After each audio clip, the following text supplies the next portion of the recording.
Propam Polda Nusa Tenggara Barat mendatangi Polres Lombok Barat untuk dugaan pelanggaran kode etik Bribtu Rizka tersangka pembunuhan suaminya Brigadir Esko Foscarelli.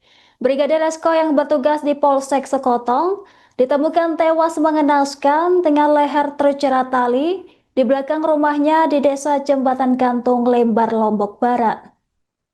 Propam melakukan pemeriksaan terkait pelanggaran kode etik Bribtu Rizka sebagai anggota Polres Lombok Barat.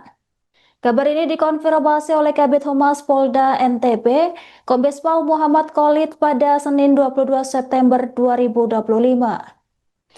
Pemeriksaan ini dilakukan untuk menelusuri dugaan pelanggaran disiplin sekaligus memastikan proses pidana berjalan. Download Tribun X sekarang, menghadirkan lokal menjadi Indonesia.